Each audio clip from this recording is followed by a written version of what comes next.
Selamat siang semuanya, saya Kasna Dugalifa, mahasiswa Universitas Terbuka UPBJJ UT Purwokerto dengan NIM 051 8030662. Video ini saya buat untuk melengkapi tugas pertama di mata kuliah logika. Saya akan menjawab dua pertanyaan yang telah disediakan di platform e-learning. Yang pertama, term pada hakikatnya terbagi menjadi banyak jenis. Sebut dan jelaskan 3 dari macam term tersebut serta juga contohnya. Teman-teman, term merupakan kata atau kumpulan kata yang mewakili sesuatu. Bisa jadi orang, benda, hewan, tempat, bahkan ide sekalipun. Dalam logika sendiri, term memiliki peran yang sangat penting untuk menyusun pernyataan atau argumen. Misalnya saat kita mengatakan, semua manusia adalah makhluk hidup.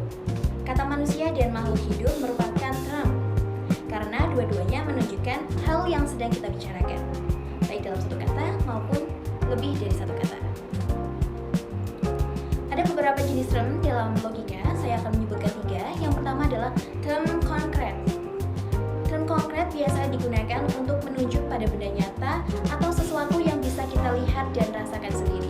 Contohnya seperti meja, kursi, andes, nindi. Yang kedua, term abstrak.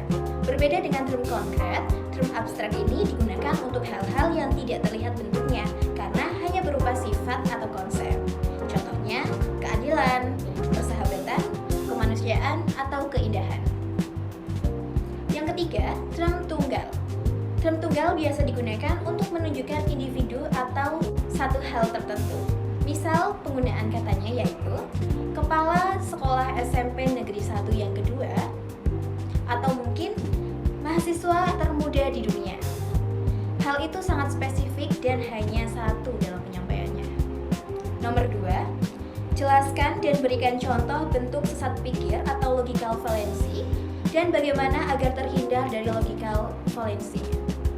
Menurut buku Dasar-Dasar Logika yang diterbitkan di tahun 2006, ciptaan dari Asnanto Surajito, penyebab utama dari kesesatan berpikir atau logical fallacy merupakan paksaan prinsip logika tanpa melihat relevansi konteksnya. Artinya, seseorang bisa terlihat seolah-olah menggunakan logika, tapi sebenarnya penggunaannya tidak tepat sasaran. Beberapa contoh bentuk sesat berpikir. Yang pertama, ad hominem. Hal ini terjadi ketika kita menyerang orangnya, bukan argumennya. Contohnya, kamu gak usah ngomongin soal kesehatan, kamu juga ngerokok.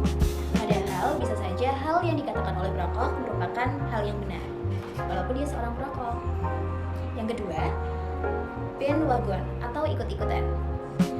Biasanya bandwagon ini sering terjadi karena kita menganggap sesuatu benar karena banyak orang yang percaya. Contohnya, ketika seorang influencer mempromosikan produknya di media sosial dan kita tergiur untuk memakai padahal kita belum tentu tahu manfaat atau khasiatnya. Yang ketiga, false dilemma atau jebakan dua pilihan. Jebakan dua pilihan yaitu memaksa orang untuk memilih dua opsi padahal bisa saja ada pilihan lain. Contohnya, kamu harus ikut aksi ini atau aku anggap tidak membela negara. Padahal kita bisa saja peduli namun dengan cara yang lain. Nah, begini agar kita terhindar dari logical fallacy. Yang pertama, selalu berpikir kritis. Yang kedua, fokus kepada isi argumen, bukan siapa yang menyampaikan. Yang ketiga, jangan buru-buru dalam mengambil kesimpulan.